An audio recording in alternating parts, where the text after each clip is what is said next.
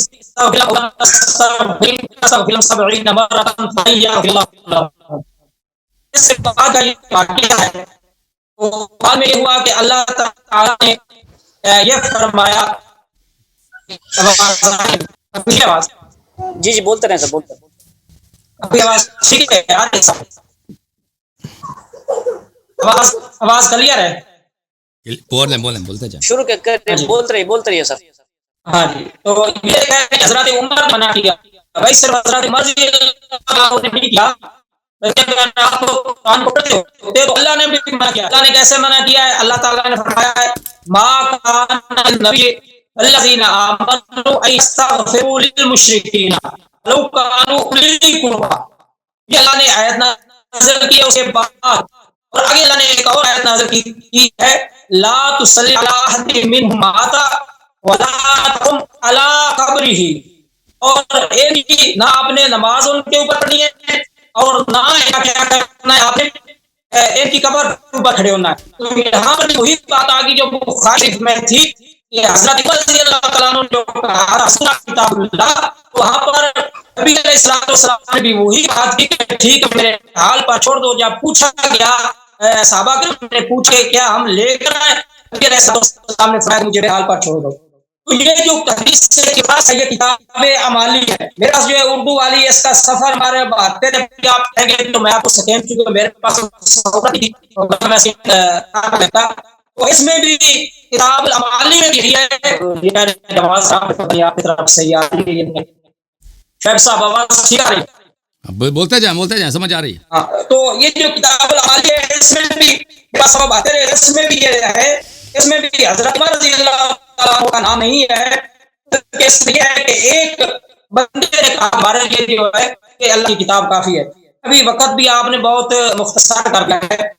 تو اب آئیے حضرت علی رضی اللہ تعالیٰ غزوہ تبوک کے موقع پر، غزوہ تبوک کے موقع پر یہ اعلیٰ مالی میں بھی ہے، کشف غمہ میں بھی یہ واقعہ ہے. غزوہ تبوک کے موقع پر نبی علیہ الصلوۃ والسلام حضرت علی رضی اللہ تعالیٰ عنہ چھوڑ کر جاتے ہیں مدینہ میں اور خود تشریف لے جاتے ہیں. حضرت علی رضی اللہ تعالیٰ عنہ راستے میں اس سے جا کر ملتے ہیں اور تشریحوں کی کتابوں میں وہ یہ ہے کہ میں نے یہ باتیں سنی ہیں کہ مجھے لوگ باتیں کر رہے تھے کہ نبی علیہ الصلوۃ والسلام آپ کو بوجھ سمجھتے ہیں، لیکن اہل سنت کی کتب میں بھی ہے جو بھی یہ واقعات دو طرف موجود ہے. تو حضرت علی رضی اللہ تعالیٰ عنہ کو رسول اللہ مدینے میں چھوڑ کر کے آتے ہیں، لیکن کیا ہوتا ہے کہ حضرت علی رضی اللہ تعالیٰ عنہ مدینہ چھوڑ کر جہاد کے لیے تشریف لے جاتے ہیں. تو جو آپ کا اصول ہے اس کے مطابق آپ بتائیے گا، فرمائیے گا کہ کیا یہ بھی بنتا ہے بنتا. باقی حضرت عمر کے حوالے سے جو جنازہ کے حوالے سے آپ نے بات کی ہے اس کا میں نے جواب دے للمشرکین. یہاں پر نبی پاک کو خطاب ہے ڈائریکٹ. یہ بات جو زمین پر اڑ رہے یہی آسمان سے اللہ تعالیٰ وہی نازل فرما رہے. اس سے کہتے ہیں کرامت. یہ صحابہ کی کرامت کو دیکھو کہ خود آپ پر یہ بات پیش کرتا تو بندی تھی، آپ نے پیش کر دی اسی میں قرآن کی آیت آ گئی. اور دوسری آیت ہے لا تصلی علی احد منهم مات ولا هم علی قبرہ. یہ اس کے بعد ہے یہ آیت نازل ہوئی ہے. تو یہ حوالے غزوہ خندق کا دیا ہے، اس کے بارے میں بھی آپ نے جواب دینا ہے. جو آپ نے کہا ہے کہ وہ اس میں جو روایت ہے ہو سکتا ہے کہ اسی سفر پر اور روایت ہو تو یہ جیسے ہماری کتب میں ہوتا ہے کہ کہیں پر مجمل ہوتی ہے کہیں پر مفصل ہوتی ہے یہ بات ہو، لیکن میں نے جو حوالہ دیا ہے میں نے پورا حوالہ دیا. شعیب بھائی آپ چلے گئے؟ شعیب کٹ گئے. شعیب صاحب، وہ شعیب بھائی ماڈریٹر خود چلا گیا. بھائی ماڈریٹر کو کیا ہو گیا؟ چلیں علامہ صاحب، ماڈریٹر بھی چلے گئے، ان کی کال کٹ گئی ہے، کچھ ہوا ہے. تو اب میں 5 منٹ لیتا ہوں. بسم اللہ الرحمن الرحیم. میرے محترم ناظرین، ان کو یہ پتہ نہیں ہے کہ غرر و درر اور امالی مرتضیٰ ایک ہی کتاب ہے کہتے ہیں امالی میں بھی یہی لکھا ہے، ہو بھائی غرر و درر امالی مرتضیٰ ایک ہی کتاب کا نام ہے. اس میں نے حدیث سے انہوں نے جو حدیث پڑھی ہے غلط پڑھی ہے، اس کو کاٹ کے پڑھی ہے، اس میں نقل میں انہوں نے خیانت کیا حدیث میں. بہرحال میں حدیث دکھا چکا ہوں، دوبارہ اس کے متعلق بات نہیں کرتا ہوں. یہ کہتے ہیں کہ تبوک میں رسول اللہ صلی اللہ علیہ وسلم نے امیر المؤمنین علیہ الصلوۃ والسلام کو غزوہ میں جاتے وقت مدینے پہ چھوڑ کے گئے، تو وہ وہاں ان کی بات نہیں سنے اور وہ پیچھے جہاد کے لیے نکل گئے. اور کس جہاد کے لیے نکل گئے؟ کیوں کوئی عبارت نہیں پڑھی آپ نے؟ کہاں پہ چلے گئے تھے؟ تبوک میں. وہ مدینے میں ہی تھے. غزوہ تبوک میں امیر المومنین علیہ السلام نہیں گئے، مدینے میں تھے. اور رسول اللہ صلی اللہ علیہ وسلم نے کیونکہ راستہ بہت بڑا دور تھا، 1 مہینے کا راستہ تھا، تو پیغمبر صلی اللہ علیہ وسلم نے فرمایا تھا کہ لا يصلح المدینۃ الا بی او بک، مدینہ جو ہے صرف میرے اور آپ ہی کے ذریعے صحیح ہو سکتا ہے، اس کو سنبھال سکتا ہے اور کوئی سنبھالنے والا نہیں ہے. اور فرمایا تھا انت منی بمنزلۃ ہارون من موسیٰ. تو وہ آپ جو کہہ رہے ہیں کہ وہ انہوں نے بات سنے بغیر پھر جہاد کے لیے نکلے تھے، بڑی عجیب بات ہے. اچھا اب دیکھیں یہ بات کہ رسول پاک، دیکھیں عبداللہ ابن ابی ابن سلول پہ نماز کے واقعے کے متعلق رسول اللہ صلی اللہ علیہ وسلم نماز جماعت میں کھڑے ہو گئے کہ نماز پڑھانے لگے، ٹھیک ہے نا. تو عمر نے پیچھے سے دھوتی پکڑ کے، یہ بے احترامی ہے یہ نہیں ہے، سینہ تان لیا ہے کہ آپ یہ نماز حرام پڑھ رہے ہیں، ٹھیک ہے نا. اب یہ شخص کہہ رہا ہے، اب اس کی دیکھیں، کہتا ہے یہ تو عمر نے بڑا اچھا کیا کیونکہ اللہ نے بھی عمر کی تصدیق کی ہے. سبحان اللہ سبحان اللہ. اب یہ بات کہ اللہ نے عمر کی تصدیق کی ہے، رسول اللہ صلی اللہ علیہ وسلم کو ڈانٹا ہے، وہ خود اس کا بھی راوی عمر، اس کا خود بھی راوی عمر بن الخطاب ہے کہ اس نے جو برا عمل فعل انجام دیا. اور وہ خود بھی کہتا ہے کہ میں اپنی بے ادبی سے تعجب کیا. اس کے مختلف روایات ہیں، ایک روایت میں وہ کہتا ہے کہ پھر اللہ نے میری تائید کیا. تو ہم اس بات کو نہیں مانتے بھائی، ہم اس بات کو نہیں مانتے کہ اللہ تعالیٰ نے ایک گستاخ جو ایک فعل واقعاً گستاخی ہے، اللہ نے اس کی تائید کی ہے اور نبی صلی اللہ علیہ وسلم کو ڈانٹا ہے کہ بھئی آپ حرام نماز پڑھ رہے ہیں. تو جو دیکھیں میرے بھائی، یہ میں آپ کو مسلم دکھا دیتا ہوں. یہ مسلم ہے، چاپ دار الفکر ہے، یہاں پہ ملاحظہ فرمائیے صفحہ نمبر 195 ہے کہ عبداللہ ابن ابی کی جب وفات ہوئی ہے تو رسول اللہ صلی اللہ علیہ وسلم اس پہ گئے فقام رسول اللہ صلی اللہ علیہ وسلم لیصلی علیہ. پیغمبر صلی اللہ علیہ وسلم نماز کے لیے کھڑے ہو گئے. اب سب جماعت ہیں، لوگ کھڑے ہو گئے کہ نماز پڑھا رہے ہیں. فقام عمر فاخذ بثوب رسول اللہ صلی اللہ علیہ وسلم. عمر آئے تو رسول پاک صلی اللہ علیہ وسلم کے دھوتی مبارک کو کھینچا اس نے اور کہا ہے کہ اتصلی علیہ وقد نہاک اللہ ان تصلی علیہ، اللہ نے تو منع کیا تو اس پہ نماز پڑھو. تو یہ واقع ضرور ہے بھائی کہ عمر بن الخطاب رسول اللہ صلی اللہ علیہ وسلم کو سمجھیں کہ یہ ایک حرام نماز پڑھ رہا ہے. عمر کو کہاں سے پتا تھا کہ نبی صلی اللہ علیہ وسلم اس پہ درود بھیجے گا، اس کی استغفار کرے گا؟ اور بھائی کہاں سے پتا تھا؟ کیا حدیث میں تو یہی ہے کہ رسول پاک صلی اللہ علیہ وسلم وہاں پہ کھڑے ہوئے تھے، اس کے لیے وہ درود نہیں پڑھ رہے تھے. اللہ نے منع کیا تھا کہ ان کے لیے آپ درود نہ پڑھیں. رسول اللہ صلی اللہ علیہ وسلم کھڑے ہو گئے وہاں پر کیونکہ اس کا بیٹا جو تھا مومن تھا، اس کی عزت بچانی تھی. رسول اللہ صلی اللہ علیہ وسلم کھڑے ہو گئے لیکن انہوں نے اس پہ لعنت کیا ہے پیغمبر نے. عمر نے بے احترامی کی نبی صلی اللہ علیہ وسلم کی. تو عمر کے اپنے فعل سے قول سے پتہ چل جاتا ہے وقد نہاک اللہ ان تصلی علیہ کہ یہ نہیں جو ہے پہلے سے آ چکا تھا، یہ نہیں آ چکا تھا. رسول اللہ صلی اللہ علیہ وسلم ایک مذیقے میں تھے. رسول اللہ صلی اللہ علیہ وآلہ وسلم کو ایک مومن کی عزت بچانی تھی اور پھر لوگوں کا ارشاد بھی کرنا تھا کیونکہ وہ قبیلے کا سردار تھا. اگر رسول اللہ صلی اللہ علیہ وسلم اس سے نیکی کرتے تو وہ سب مسلمان ہو جاتے. اور روایت میں یہ کہ بہت سارے لوگ اس میں مسلمان ہو گئے کہ جب دیکھا کہ نبی صلی اللہ علیہ وسلم ہمارے قبیلے کے سردار پہ انہوں نے نماز پڑھی ہے تو انہوں نے کہا کہ ہمارے یہ سردار حتماً مسلمان تھے. تو اور نبی صلی اللہ علیہ وسلم کتنے کریم ہیں، یہ اپنے دشمن کے انہوں نے جنازے پہ نماز پڑھی تو سب مسلمان ہو گئے، ان کا پورا قبیلہ مسلمان ہو گیا. تو نبی صلی اللہ علیہ وآلہ وسلم یہ خود عمر کا قول بتا رہا ہے کہ پہلے سے وہ نہیں آ چکا تھا. اور نبی صلی اللہ علیہ وآلہ وسلم پہ جو چیز منع تھی کہ وہ ان پہ درود نہ بھیجے، صلی اللہ علیہ وسلم درود نہ بھیجے نا، وہ آدمی کھڑا ہوتا اللہ اکبر اللہم لعنہ اللہم احشق قبرہ نارا. یہ نص الفاظ ہے ہمارے احادیث میں کہ رسول اللہ صلی اللہ علیہ وسلم نے فرمایا تھا کہ اللہ اس کی قبر جہنم کی آگ سے برد ہے، لیکن لوگوں کو سنائی نہیں دی وہ بات، ٹھیک ہے نا. تو لیکن عرض یہ ہے کہ عمر بن الخطاب نے رسول اللہ صلی اللہ علیہ وسلم سے جسارت کیا ہے اور اس کی سوچ یہ تھی کہ پیغمبر صلی اللہ علیہ وسلم ایک حرام نماز پڑھ رہے ہیں اور ان کی دھوتی مبارک کو اس نے کھینچا ہے اور یہ تقدم علی الرسول اور یہ بے احترامی ہے اور یہ حرام فعل ہے. اور آپ کا یہ کہنا کہ اللہ نے عمر کی تائید کی اور رسول صلی اللہ علیہ وسلم کو ڈانٹا ہے، عمر کا اپنا جملہ اس بات کو اس کو تکذیب کر رہا ہے. اب جو ہے ختم کر دیں بھائی، ٹھیک ہے نا. وہ چلے گئے بھائی حبیب اللہ صاحب، آپ بات کریں پھر اس کے بعد خاتمہ کرتے ہیں. اپنے وہ بھی چلے گئے، وہ ان کا شاید لائٹ چلی گئی، کنیکشن نہیں ہے، کچھ نہیں ہے، چارج ختم ہو گیا، پتہ نہیں جو بھی ہے. آواز آ رہی ہے آپ کو حبیب اللہ بھائی؟ آپ جی 5 منٹ بات کریں اس کے بعد ختم ہے دوسرے کالر بسم اللہ ہاں جی بسم اللہ الرحمن الرحیم. تو یہ جو ایسا کہہ رہے ہیں نا کہ یہ حضرت عمر خود کہہ رہے ہیں، خود آ گیا ہے کہ وہ آ گیا تو میری تائید ہوگی، تو میں نے تو حدیث پیش ہی نہیں کی. میں نے تو وہ حدیث جو انہوں نے پیش کی، اغیاری صاحب نے پیش کی ہے، اس کے مطابق آیات قرآنیہ میں نے تو وہ کی ہیں، میں نے وہ حدیث پیش نہیں کی. ایک واقعہ انہوں نے بیان کیا ہے تو اس کی تائید میں قرآن کی آیات میں نے پیش کی ہیں. اور یہ کہہ رہے ہیں کہ حضرت عمر کی تائید میں نبی علیہ السلام کو ڈانٹا، میں نے یہ لفظ نہیں کہا، یہ چونکہ ان کی عادت ہے، یہ انہوں نے میرے ذمہ لگایا. 2 آیات میں نے اس کو پیش کی. دوسرا جو انہوں نے وہ واقعہ نقل کیا کہ نبی علیہ الصلوۃ والسلام نے حضرت علی کو چھوڑا تو حضرت علی مدینہ میں تھے، بھائی انہوں نے مدینہ چھوڑ دیا اور راستے میں جا کر جو ہے نا، میں نے وہ حوالہ دیا ہے، وہ آپ کتب سے دیکھ لیں، اہل تشیع دونوں کی کتب میں یہ موجود ہے. تو جیسے آپ وہاں پر کرتے ہیں تو یہاں تقدم کیوں نہیں بنتا؟ اور پھر آپ نے حدیبیہ کا واقعہ پیش کیا، نبی علیہ الصلوۃ والسلام کو حضرت عمر نے یہ کہا، تو وہاں پر بھی وہی بات ہوئی جو حضرت علی رضی اللہ تعالیٰ عنہ کو جب کہا گیا کہ آپ یہ لفظ مٹائیے تو حضرت علی نے نہیں مٹائے.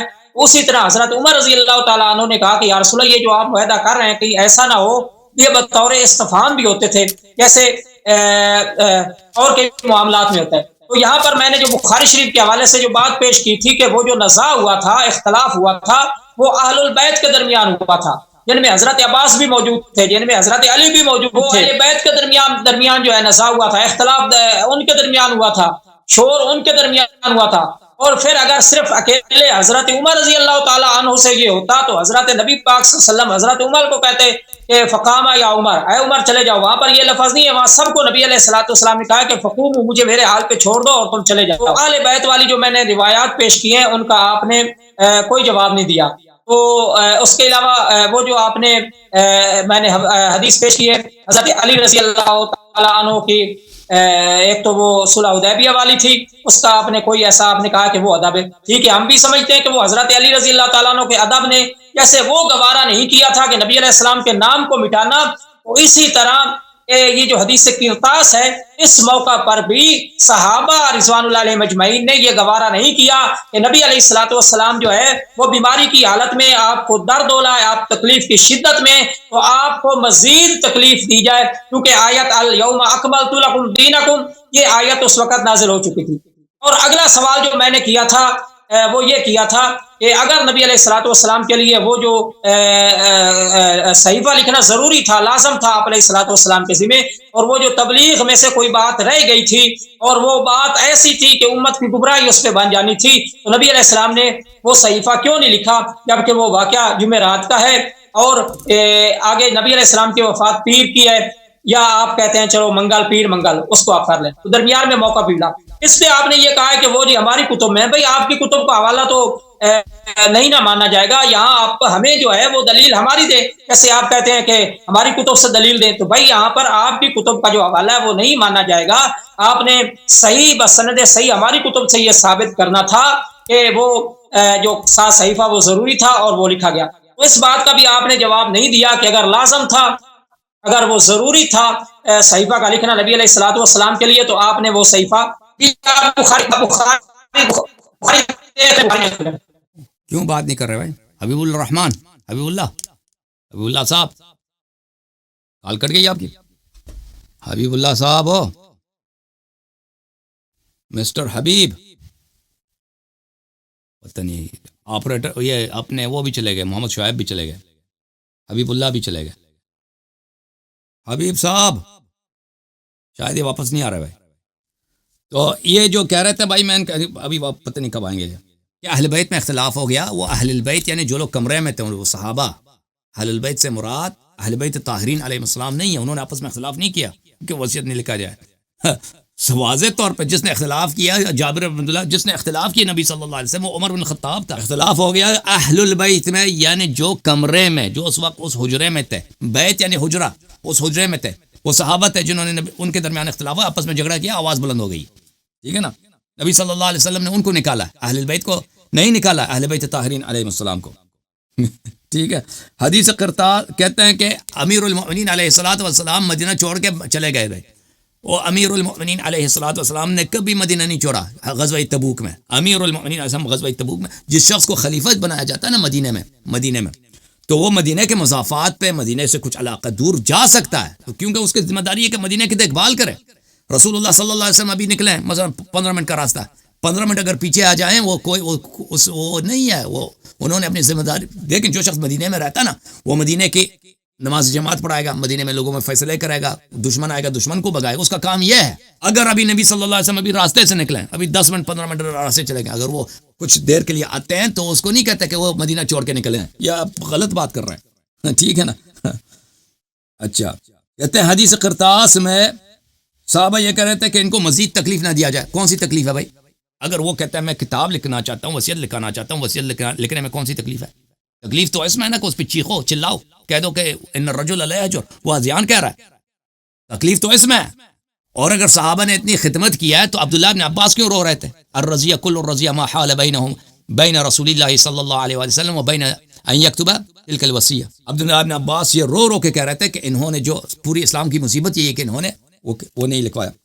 اچھا، کہتے ہیں کہ الیوم اکملت لکم دینکم نازل ہو چکا تھا. بھائی الیوم اکملت لکم دینکم کے بعد بھی آیات اور احکام نازل ہوئے ہیں. مثلا بخاری میں ہے باب مؤکل الریا، یہ ہے کہ یا ایھا الذین آمنوا اتقوا اللہ وذروا ما بقی من الربا ان کنتم مؤمنین. عبداللہ بن عباس کہہ رہے ہیں کہ یہ نبی صلی اللہ علیہ وآلہ وسلم پہ آخری حدیث ہے، جو آخری آیا ہے جو اللہ کی جانب سے نازل ہوئی. ٹھیک ہے نا بھائی؟ تو یہ الیوم اکملت لکم دینکم کا مطلب یہ نہیں کہ اس کے بعد کوئی حکم نازل نہیں ہوا، اس کے بعد بھی بہت سارے آیات نازل ہوئے ہیں، حلال حرام نازل ہوا ہے. تو کہتے ہیں دوبارہ کتاب کیوں نہیں لکھوایا؟ ہمارے حدیث میں ہے کہ کتاب لکھوایا نا. آپ کی کتاب جب صحابہ نے کہا کہ یہ ہذیان کہہ رہا ہے، یہ نبی پاگل ہو چکا ہے، تو کس کے لیے لکھواتے بھائی؟ جب امت کہہ رہی ہے کہ نبی پاگل ہو گیا ہے، آپ کے عمر بن الخطاب کہہ رہے ہیں وہ ہذیان کہہ رہے ہیں، یہ تو آپ کے بخاری میں موجود ہے. تو آپ کا یہی جواب بنتا ہے کہ کس کے لیے لکھ دے؟ جب امت نے ثابت کر دی ہے کہ یہ نہیں مانیں گے، اور جنہوں نے خلیفہ بننا ہے، ٹھیک ہے نا، جنہوں نے خلیفہ بننا ہے نبی صلی اللہ علیہ وسلم کے بعد، انہوں نے نبی صلی اللہ علیہ وسلم کو گالی دے کر کہ پیغمبر ہذیان بک رہے ہیں، نستجیر باللہ، انہوں نے کہہ دیا کہ بھئی ہم کافر ہو چکے ہیں. تو امت کے لیے تو حجت تمام ہو گئی نا.